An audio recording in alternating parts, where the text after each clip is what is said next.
¿Cómo están ustedes? Junto a todo el equipo de Noticiero Judicial les damos la bienvenida a la revisión de las principales informaciones de esta semana. Como siempre, comenzamos con los titulares. El Poder Judicial llamó a todos sus estamentos a participar de la reflexión sobre el gobierno judicial.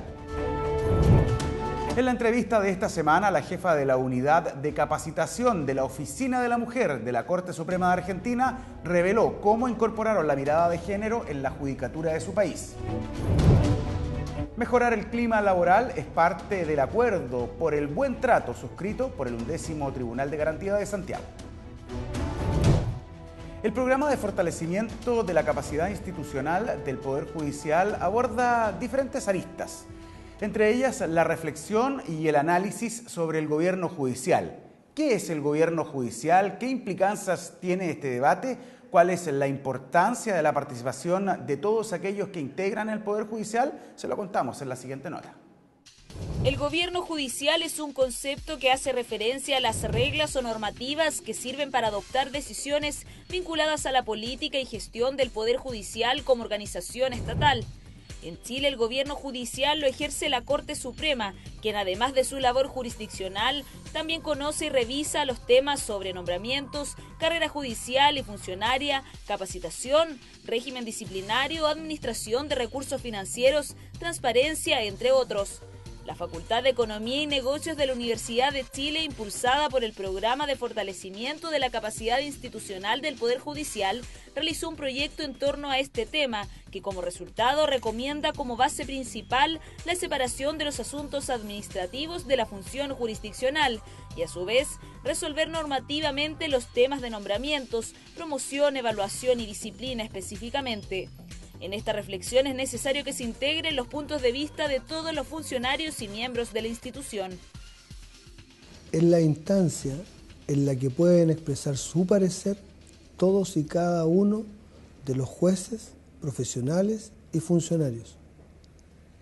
Es una instancia, creo que histórica y decisiva, en que podemos aportar un modelo de solución respecto de una materia que siempre ha estado en la discusión, y por lo mismo corresponde que se expresen ahora todos los planteamientos para que podamos definir cuál es el modelo que el Poder Judicial quiere darse para esta materia a sí mismo.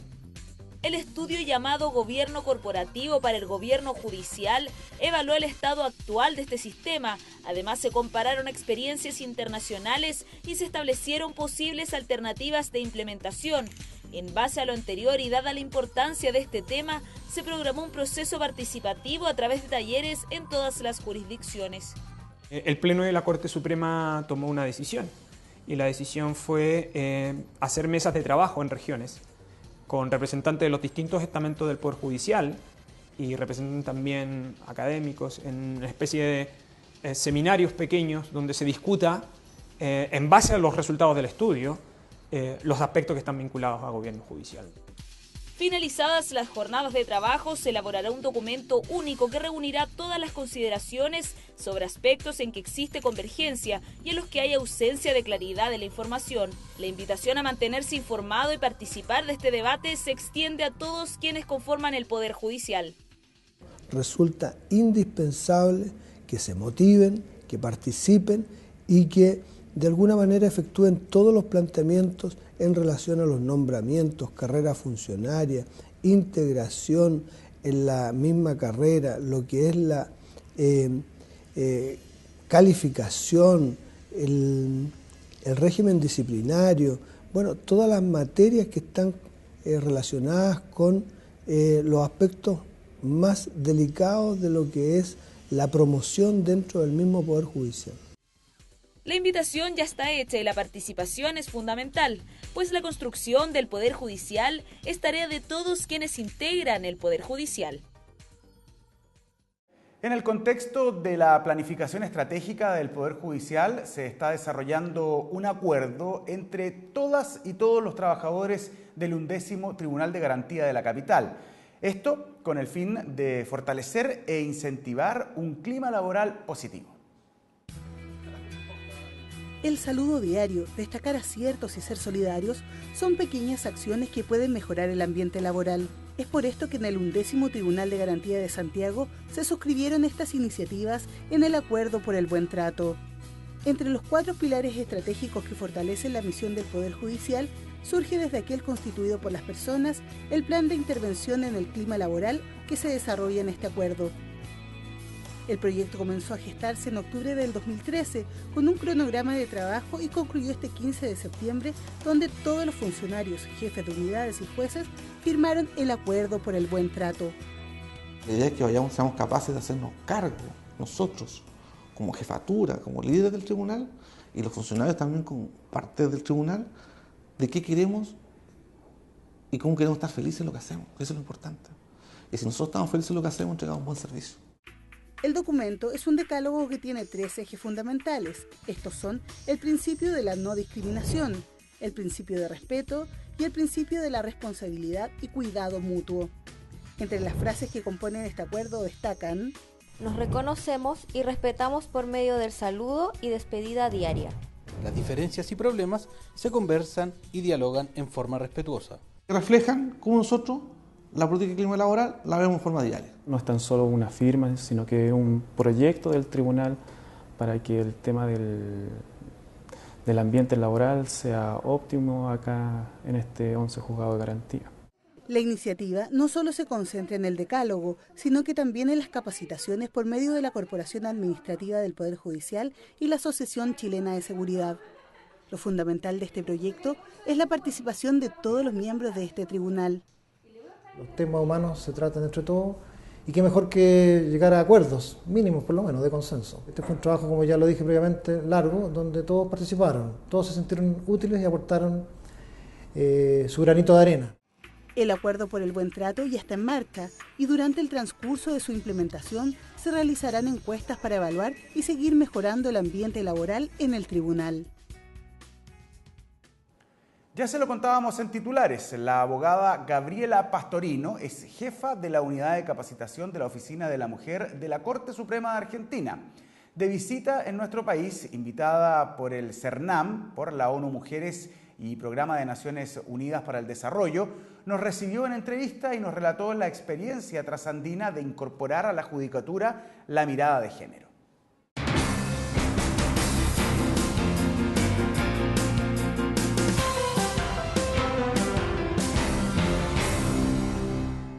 Gabriela Pastorino es abogada, jefa de la Unidad de Capacitación de la Oficina de la Mujer de la Corte Suprema de Justicia de la Nación de Argentina y se encuentra en Chile participando en una serie de seminarios y reuniones bajo esta perspectiva de género. Le quiero dar las gracias por esta entrevista en Canal Judicial.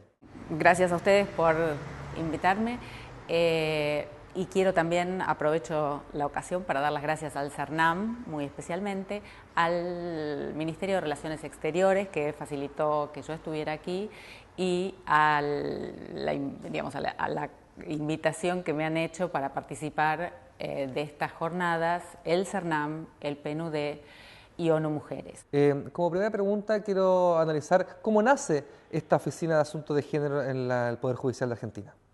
La Corte Suprema de Argentina, además de sus funciones jurisdiccionales, con motivo de las convenciones internacionales, ha implementado otras funciones que no son precisamente jurisdiccionales.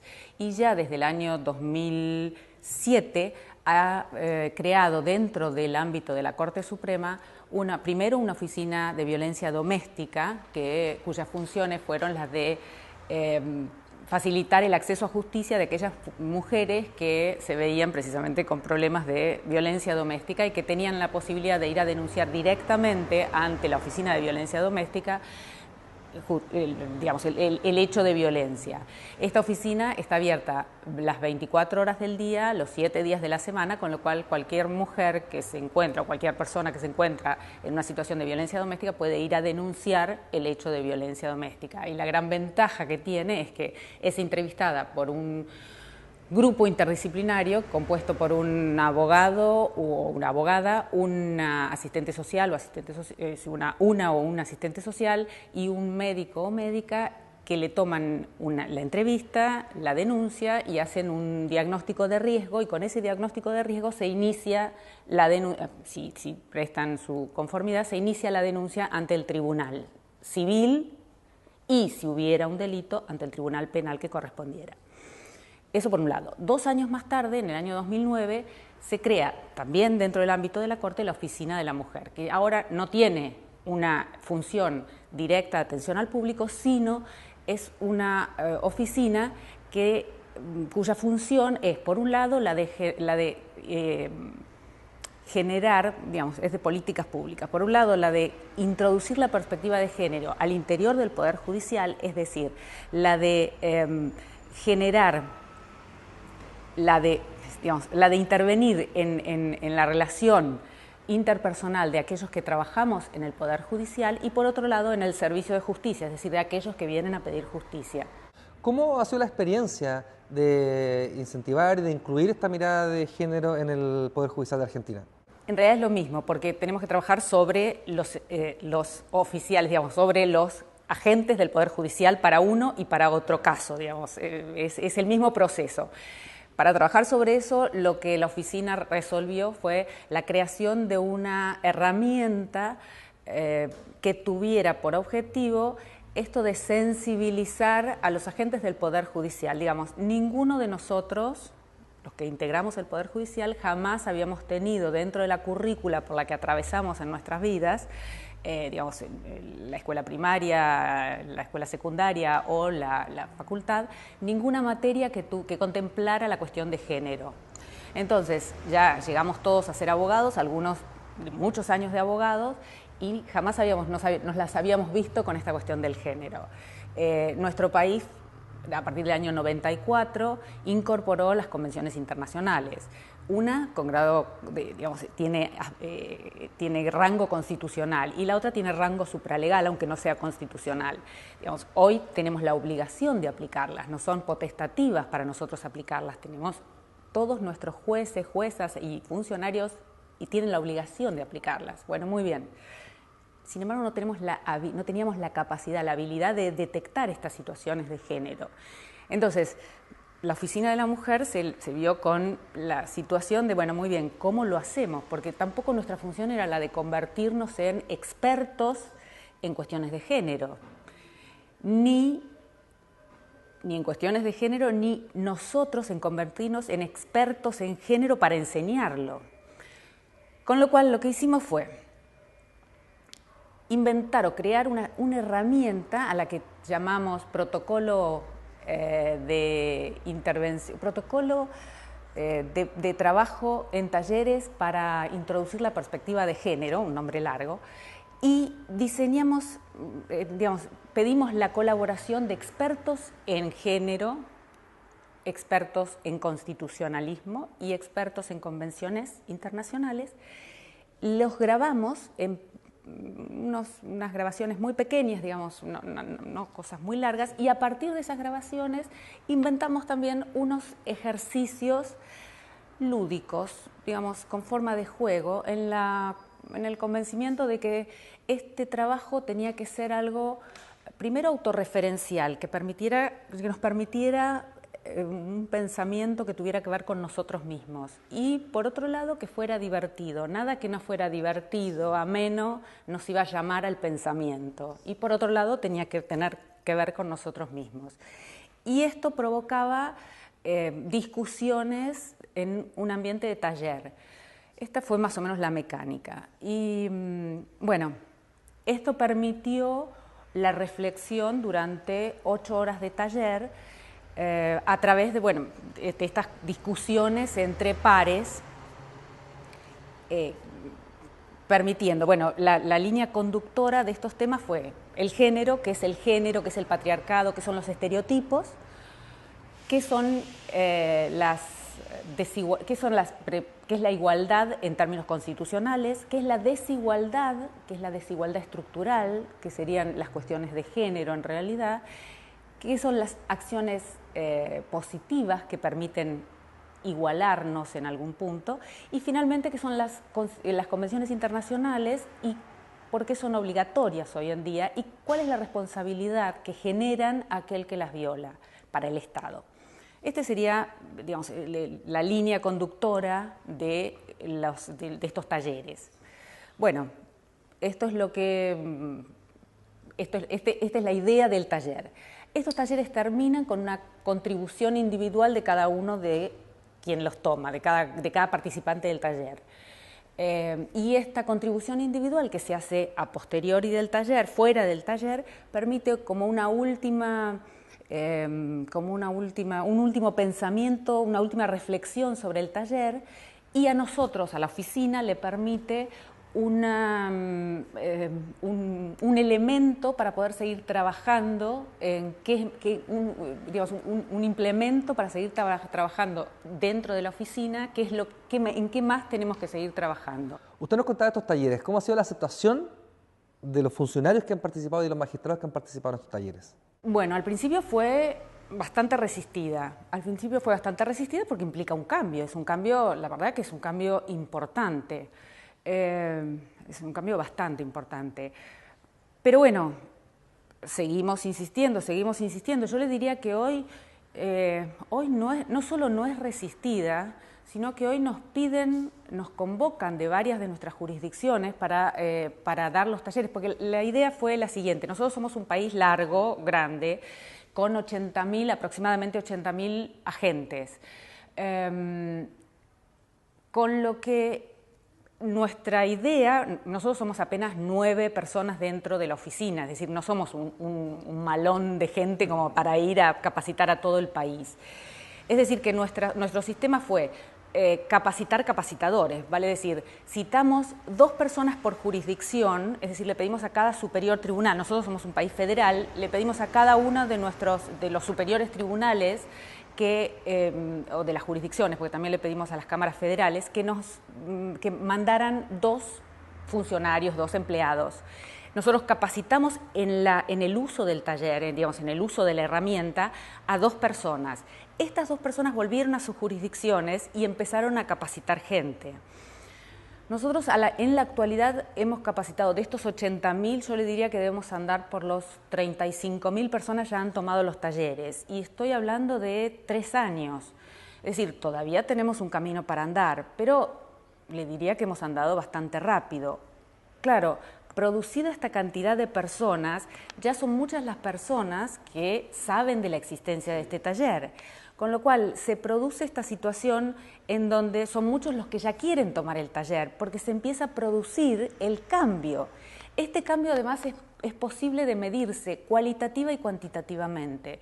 Cuantitativamente porque empezamos a medir la cantidad de gente que ya lo ha tomado, por un lado, y por otro lado nosotros tenemos un registro de parte de las otras cosas que hacemos. Nosotros tenemos un registro jurisprudencial que tiene base en nuestra oficina y que le sirve a todos los jueces del país para utilizarlo como jurisprudencia.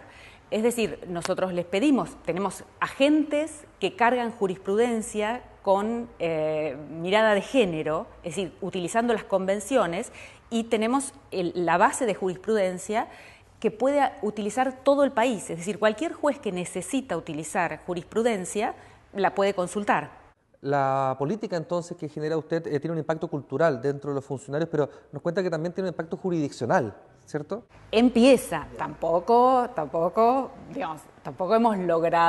hemos llegado al final, ya. Pero empezamos a tener, nuestra base de jurisprudencia tiene hoy 1.500 sentencias que utilizan las convenciones internacionales en sus fundamentos.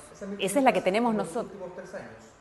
Yo diría que menos, porque nuestra base de jurisprudencia es uno de nuestros proyectos que tiene 1 año y medio. Es decir, que en este año y medio nosotros hemos conseguido que desde las jurisdicciones, porque está cargado por las distintas jurisdicciones, haya 1.500 sentencias. A lo mejor hay un poquito más, ahora no te doy los datos exactos, pero hay 1.500 sentencias enviadas por nuestros cargadores de sentencias, porque esto es un proyecto federal al que cada uno va aportando. Con lo que, por eso te digo que es medible cuantitativa y cualitativamente. Y cualitativamente, ¿por qué te digo? porque las convenciones que se utilizaban muy poco, hoy se empiezan a utilizar. Más, menos, pero se empiezan a utilizar, casi no se utilizaban. Hoy son parte de las sentencias. Esto por un lado. Y por otro lado, porque también te digo que cualitativamente, porque nosotros estamos teniendo fallos de la Corte, por ejemplo, hay un fallo del año pasado en el que se zanja una cuestión que es la de, ustedes no tienen lo que se llama probation, pero la probation sería para ustedes la conciliación entre un agresor y una víctima en un caso de abuso sexual. Para nosotros hoy ya no puede un agresor zanjar la cuestión con la víctima, en donde, digamos, se termina, no sigue adelante el pleito porque arreglan víctima y victimario, la cuestión, digamos, no privadamente, pero sino ante los tribunales. La víctima de alguna manera permite que el victimario pague una cantidad de dinero y entonces el juicio no sigue. Bueno, esto lo zanjó la Corte el año pasado. Esto es nuevo. Sí. Y otro de los temas es, también se zanja la cuestión, la mediación ya no se puede utilizar en el fuero civil. Digamos, hay temas que empiezan a verse en los tribunales y se discute en el ámbito doctrinario, ya están como, bueno, ya son parte de la discusión. Claro, no se podría volver, en principio, ojo, esto no quiere decir que hace 2 meses o 3 meses una Cámara dijo que sí a la probation, pero bueno, en principio, si esto va a la Corte otra vez va a decir no, porque nosotros el año pasado ya dijimos que no. Por eso te digo, esto es una ida y una vuelta, siempre hay retrocesos, pero tenemos un caso en la Corte que dijo que no el año pasado. Entonces, en principio, si esto va a la Corte va a volver a decir, señores, ya dijimos que no el año pasado. Entonces, bueno, por eso digo que hay una posibilidad de medir cualitativa y cuantitativamente. Insisto, esto no quiere decir que hayamos terminado. Claro.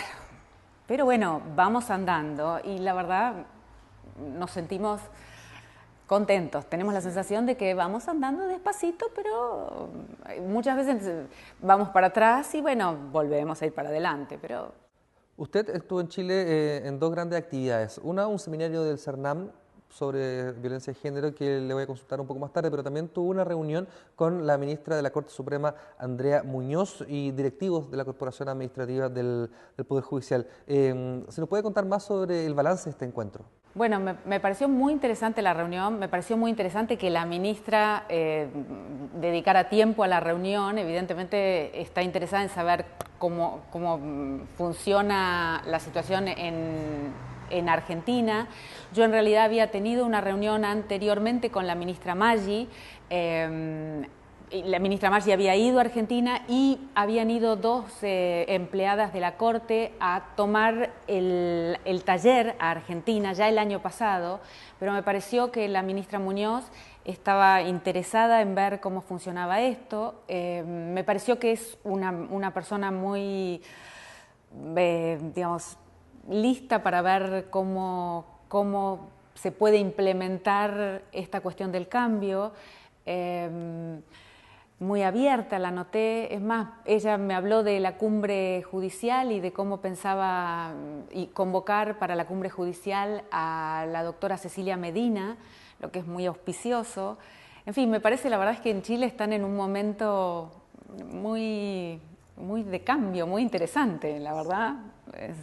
Es muy agradable. La verdad, yo les decía ayer cuando me tocó hablar, les decía que estaba muy emocionada de estar en este momento en Chile. Se analizó en este encuentro, obviamente, el modelo argentino. ¿Usted cree que es exportable? ¿Cree que podemos asimilarlo en Chile? ¿O cada país cree usted que debe hacer su modelo de cómo ingresar la perspectiva de género a la judicatura?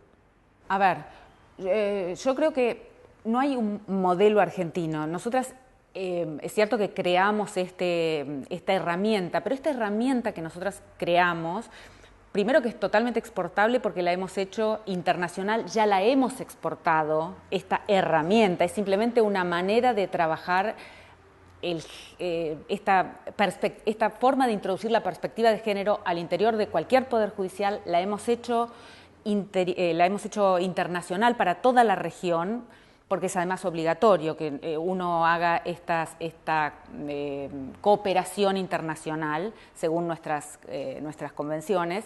Ya lo hemos hecho, lo hemos presentado ante la Corte Interamericana, lo hemos presentado ante la OEA, y lo estamos haciendo con los países de la región. Chile es uno más de los países de la región, no es que estamos exportando el modelo a Chile, hemos hecho una herramienta que nos parece que es compartible con Chile, y no es más que lo que queremos compartir es esa herramienta, no es una experiencia. Me parece que es una herramienta compartible y que si Chile quiere hacerle modificaciones porque entiende que hay algo particular que a Chile le convendría, es una herramienta perfectamente modificable, y por supuesto que la podrían modificar si les conviene modificarla, pero sí, creo que es perfectamente trasladable, sí. Por último, usted estuvo en Santiago participando de un seminario organizado por el Servicio Nacional de la Mujer, cuyo nombre fue Planes y Programas contra la Violencia de la Mujer. ¿Cómo ve usted la alianza que puede haber entre políticas públicas del Poder Ejecutivo en un país, en este caso el Servicio Nacional de la Mujer, también con la mirada de género que podría tener una política pública desde el Poder Judicial? Yo creo que la ley es una sola una pata de la política pública. Una ley sola no hace absolutamente nada. De hecho, yo les podría decir que en Argentina las leyes hoy son suficientes, son perfectibles, según algunos podrían ser perfectibles, se podría dictar alguna ley más, yo creo que no. En realidad la sobreabundancia de leyes a veces es un engorro, no se necesitan a veces demasiadas leyes. Nosotros de leyes estamos muy bien, suficientes. Ahora bien, esto es solo una pata. Muy bien, teniendo estas leyes, no necesariamente con las leyes damos cumplimiento a lo que se necesita. Entonces, estas leyes necesitan de la política pública del Ejecutivo, que es el encargado de hacer las políticas públicas. Sin embargo, la tercera pata es la del judicial, porque al judicial le compete que estas políticas públicas se lleven a cabo, digamos, es el controlador de las políticas públicas. En nuestro país, el judicial tomó la prerrogativa de hacer políticas públicas dentro del Poder Judicial. Es decir, más allá de las políticas públicas que debe hacer el Poder Ejecutivo, que son políticas mucho más amplias, el Poder Judicial resolvió que para poder resolver aquellas materias que llegaran a su ámbito, debía cambiar la estructura, digamos, debía cambiar esta cuestión de sensibilización y debía entender que todas aquellas materias que llegaban a su ámbito debían estar transversalizadas por la cuestión de género, para poder entender a la hora de juzgar que sin la cuestión de género no estaba juzgando correctamente, que ninguna cuestión podía ser juzgada correctamente sin también tener en cuenta esta cuestión de género. Yo muchas veces doy un ejemplo que les conté a las chicas del CERNAM el otro día y que repito porque me parece que es claro. Si tengo que juzgar a dos personas que han cometido un delito, un robo con armas, y este delito tuviera como pena, todo esto es un invento, ¿no? Tuviera como pena 20 años de castigo, y el hombre al que voy a castigar tuviera 30 años y la mujer al que voy a castigar tuviera 30 años, y yo los condeno a 20 años de cárcel. El hombre cuando sale tiene 50 años y la mujer cuando sale tiene 50 años. Este hombre cuando sale puede seguir llevando una vida de la misma manera. La mujer cuando sale perdió la posibilidad de ser madre. Es decir, que esta pena es más gravosa para esta mujer que perdió la chance de la maternidad cuando salió. Esto no quiere decir que no la voy a castigar con esos 20 años, pero el juez o la jueza que toma esa decisión tiene que saber que ese castigo es más gravoso respecto de la mujer que respecto del hombre.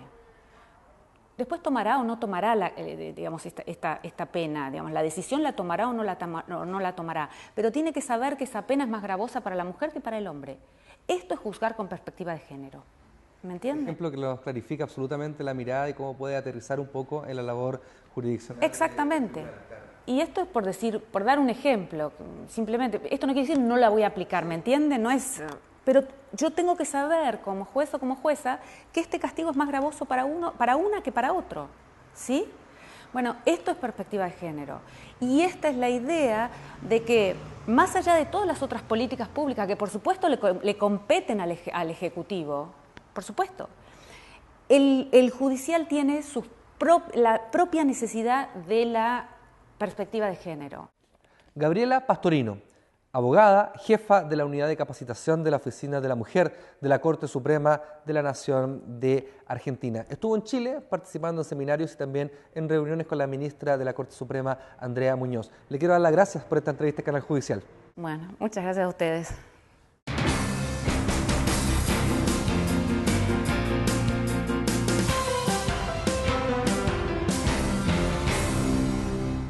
Diariamente los tribunales deben resolver situaciones complejas a nivel emocional que no solo tienen implicancias en los usuarios, sino que también afectan a los propios funcionarios. El programa Innovando para Nuestro Cuidado busca capacitar a miembros del Poder Judicial en el manejo asertivo de estas circunstancias y también para fortalecer el trabajo en equipo. Mire la nota. El manejo emocional es un aspecto que concierne a los trabajadores de manera transversal. Es por eso que luego de diversos estudios de clima y riesgo psicosocial, el Subdepartamento de Desarrollo Organizacional, perteneciente al Departamento de Recursos Humanos de la Corporación Administrativa del Poder Judicial, identificó los principales ejes que debían abordar en esta materia. Reconocimiento, retroalimentación, trabajo en equipo y el manejo de los usuarios en situaciones delicadas fueron algunos de los aspectos base de este innovador proyecto.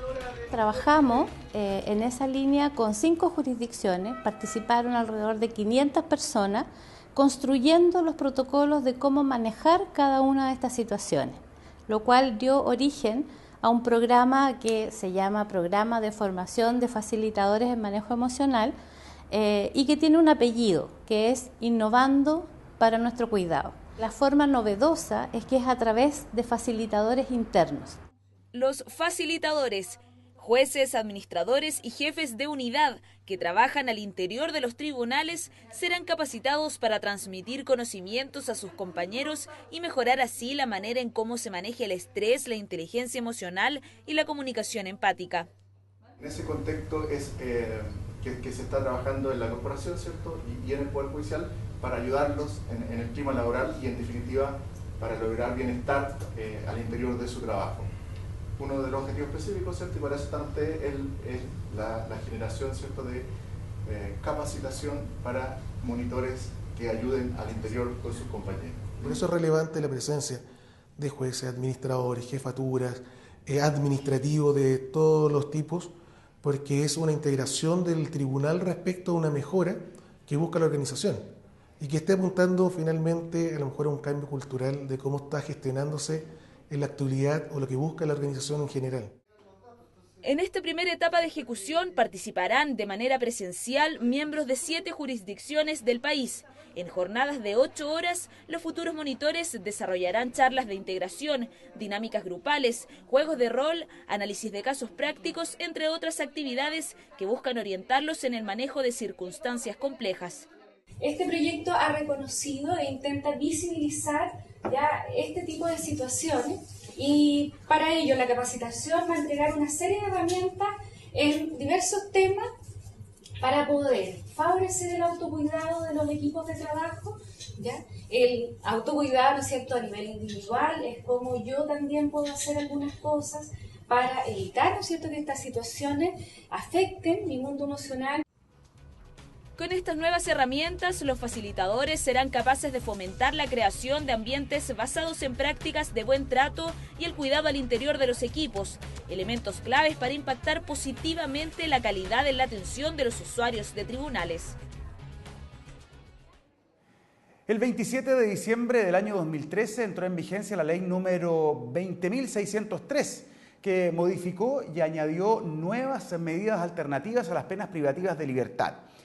¿De qué se trata? ¿En qué casos se puede optar a ella? ¿Cuándo no se puede aplicar? Es la pregunta ciudadana de esta semana.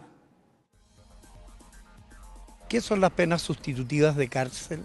Son aquellas que el tribunal establece previa constatación de ciertos requisitos legales en sustitución de una pena privativa o restrictiva de libertad.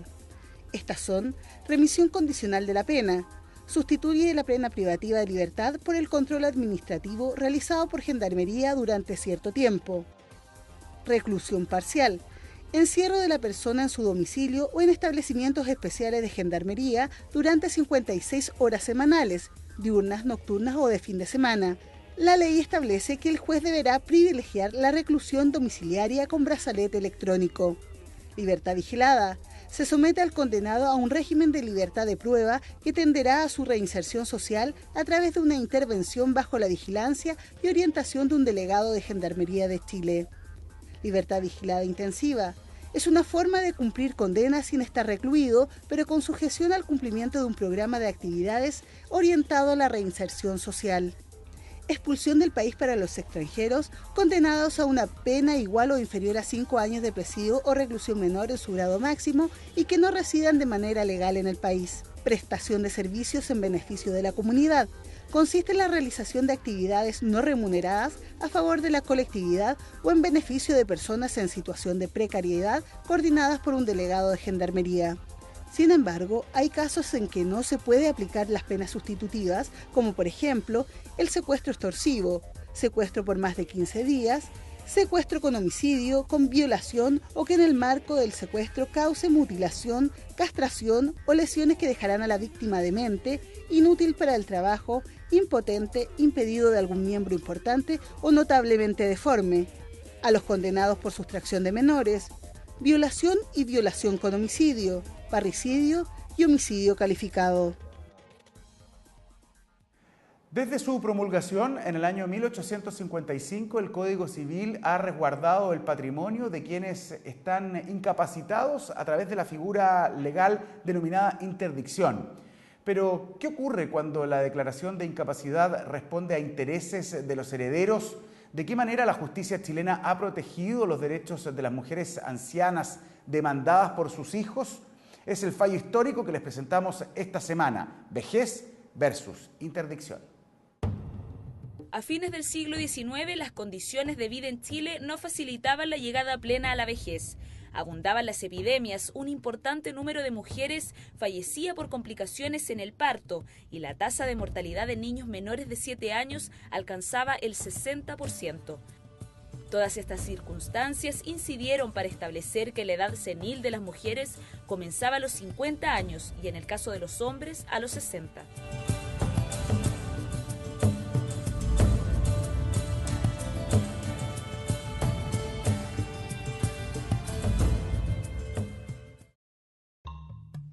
En aquella época existía preocupación por el ejercicio de los derechos de adultos mayores, que parecían mostrar una capacidad disminuida por comportamientos que acompañaban a la vejez. Fue así como se creó la figura legal de la interdicción, incorporada en el Código Civil promulgado en 1855. Maricruz Gómez de la Torre, abogada experta en causas civiles, explica el contexto en que se desarrollaban estos procesos judiciales. Pensemos nosotros cuando se dicta el código, la gente vivía hasta los 40 años. Posteriormente, todos los avances de la medicina han alargado la vida. Y hoy día las personas mayores de 60 años son muchísimas. Y dentro de esas personas de 60 años son muchos los que van a tener distintas discapacidades. Entonces, el código exigía lo que la medicina le daba a conocer. En la actualidad, esta solicitud se realiza en los tribunales civiles o en la Corporación de Asistencia Judicial. Similar proceso llevaron a cabo, pero hace 130 años, los hijos de Mercedes Silva, Isidora Segura y Gertrudis Torrealba, 3 ancianas madres a quienes se les cuestionó su capacidad para administrar el patrimonio de sus esposos fallecidos. Las circunstancias de la época hacían pensar que estas mujeres serían declaradas interdictas, debido a que a simple vista su fisionomía senil delataba eventuales estados de incapacidad mental, además de las declaraciones de testigos que usaron lo visual como evidencia. Pero lo cierto es que estos 3 juicios tenían un trasfondo en común: conflictivas relaciones familiares. Uno de los hijos buscaba anular la venta de una propiedad que su madre había hecho tiempo atrás. Otro solicitante, subir el monto de arriendo de los bienes de la sociedad conyugal. Y el más suspicaz quería evitar a toda costa el matrimonio de su madre con un joven de 22 años. Estos tres casos sientan un precedente al mostrar a la justicia chilena como uno de los primeros espacios donde la categoría médica de demencia senil se debatió legal y clínicamente. En estos juicios, el rol de los médicos y peritos fue determinante, pues al sospechar que existía relación directa entre el aspecto físico y mental de las imputadas, aportaron informes que corroboraron la lucidez de las ancianas. El juez tiene que mirar, conversar con la persona, pero es importante para él el certificado médico que dictamine exactamente cuál es realmente la causa o la razón de poder declarar a una persona interdicta. Entonces, todos los avances de la medicina hoy día se están aplicando, es decir, el derecho se está modernizando y el derecho tiene que actuar hoy día interdisciplinariamente. A través de sus representantes, Mercedes e Isidora lograron mantener la administración de los bienes de sus maridos y Gertrudis, por su parte, pudo concretar el matrimonio con su novio 30 años menor.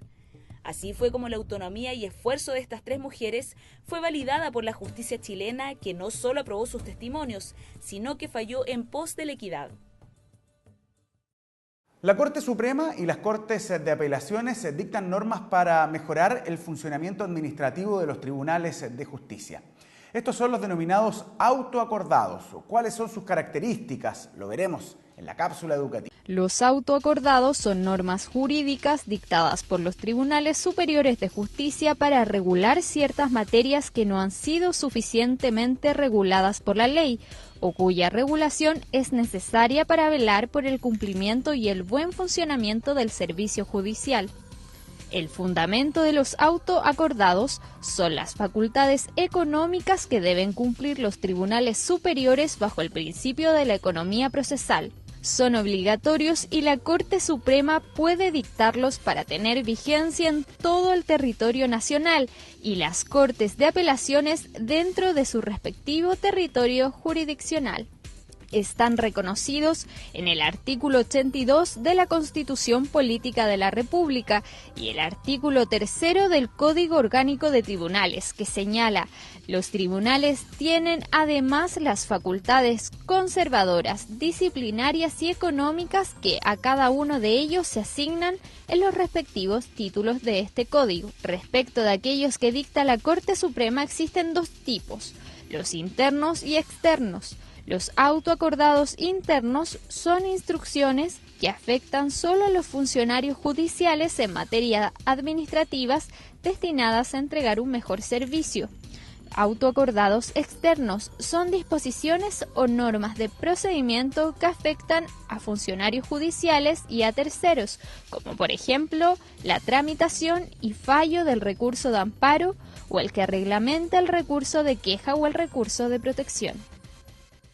Más de 100 jueces académicos y especialistas en derecho ambiental se reunieron esta semana en el primer Foro Interamericano de Justicia Ambiental en Santiago, que busca potenciar el intercambio de ideas y experiencias sobre la problemática medioambiental. Magistrados académicos y expertos en temas ambientales internacionales participaron del primer Foro de Justicia Ambiental. La iniciativa, organizada por el Segundo Tribunal Ambiental, tiene como finalidad fortalecer el intercambio de ideas y conocimientos de quienes están involucrados en resolver conflictos medioambientales. El Foro de Justicia Ambiental comenzó a gestarse hace un año por el tribunal de la misma competencia, con el fin de integrar la visión jurídica de magistrados de todo el continente. La idea era generar un espacio de diálogo y tratar de convocar a la mayor cantidad de jueces con competencia ambiental de distintos tribunales, de distinta naturaleza de tribunales de todo el continente americano. En los diversos paneles de la actividad participaron magistrados de Canadá, Estados Unidos, Costa Rica, Brasil, entre otros. Las autoridades expusieron sobre la experiencia de tribunales ambientales, las tendencias y el acceso a la justicia ambiental y las proyecciones para la jurisdicción. El presidente de la Corte Suprema, ministro Sergio Muñoz, expuso ante los magistrados de tribunales ambientales sobre un modelo democrático de desarrollo sustentable. Deben crearse instrumentos jurídicos aptos para lograr una protección efectiva del medio ambiente y una estructura jurídica que posibilite una defensa de los derechos de las personas relativos al disfrute de un ambiente saludable.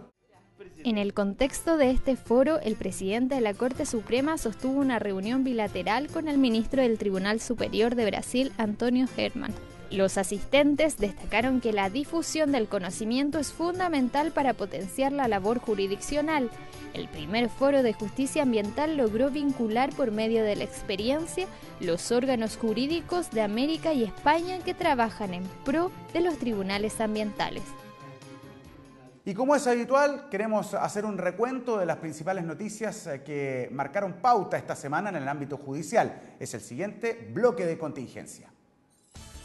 Los exoficiales del Ejército, Luis Iracábal y Gustavo Latorre, acusados del delito de malversación de caudales públicos en la adquisición de tanques Leopard para el Ejército a mediados de la década de los 90, fueron absueltos por la ministra en visita suplente de la Corte de Apelaciones de Santiago, Teresa Figueroa Chandía, quien dictó sentencia de primera instancia. La sentencia se basa en que ya han transcurrido 10 años desde que se produjeron los hechos, plazo referido en el artículo 94 del Código Penal para prescribir la acción penal. La Corte Suprema y la Corte de Apelaciones de Santiago dictaron 2 sentencias en contra de exagentes de la Dirección de Inteligencia Nacional por delitos de secuestro calificado de víctimas que pasaron por Londres 38. En el primer caso, la segunda sala del máximo tribunal confirmó el fallo que condenó como autores del delito de secuestro de María Cecilia Labrín a los exagentes de la DINA, Manuel Contreras, Miguel Krasnov, Marcelo Morén y Vasclay Zapata, a penas de 10 años y un día de presidio, y se ratificó la condena que ordena al fisco a pagar 100 millones de pesos por daño moral a los familiares de la víctima. En el segundo, la novena sala de la Corte de Apelaciones de Santiago dictó sentencia por el secuestro de Sergio Riveros Villavicencio y condenó a los exmiembros de la DINA, Manuel Contreras, Marcelo Morén, Miguel Krasnov, Vasclay Zapata y Nelson Paz, a penas de 8 años de presidio y ordenó al fisco pagar una indemnización de 90 millones de pesos a los familiares de la víctima. La tercera sala de la Corte Suprema acogió el recurso de protección presentado por comunidades dieguitas en contra de la decisión de la Comisión de Evaluación Ambiental de la región de Atacama, que aprobó el estudio de impacto ambiental del proyecto minero El Morro. El máximo tribunal revocó la decisión de la Corte de Apelaciones de Copiapó, que había rechazado la acción cautelar, señalando que la resolución que aprobó el estudio de impacto ambiental se encontraba viciada, al no haberse realizado consulta a las comunidades recurrentes por parte de la Comisión Nacional de Desarrollo Indígena, CONADI. El Pleno de la Corte Suprema designó al periodista Julio Mundaca Quintana como nuevo subdirector de comunicaciones del Poder Judicial. El concurso público para el cargo recibió cerca de 200 postulantes y luego de los procesos de selección fue designado para ocupar el cargo. El profesional es docente en la Academia Judicial de Chile y en la Escuela de Periodismo de la UNIAC. Cuenta con un postítulo en Comunicación y Políticas Públicas de la Universidad de Chile, un magíster en Comunicación de la Universidad Diego Portales y un máster en Comunicación Empresarial de la Universidad Pompeu Fabra en España. Además, es coautor y autor de libros como La Reforma Procesal Penal, Cuestiones Fundamentales y los desafíos comunicacionales en las reformas procesales. Termina la revisión de las principales informaciones aquí en Noticiero Judicial. Como siempre, acompáñenos semana a semana en todas las plataformas web del Poder Judicial, porque ahí le estaremos presentando las principales informaciones que surgen cada día. Que esté muy bien.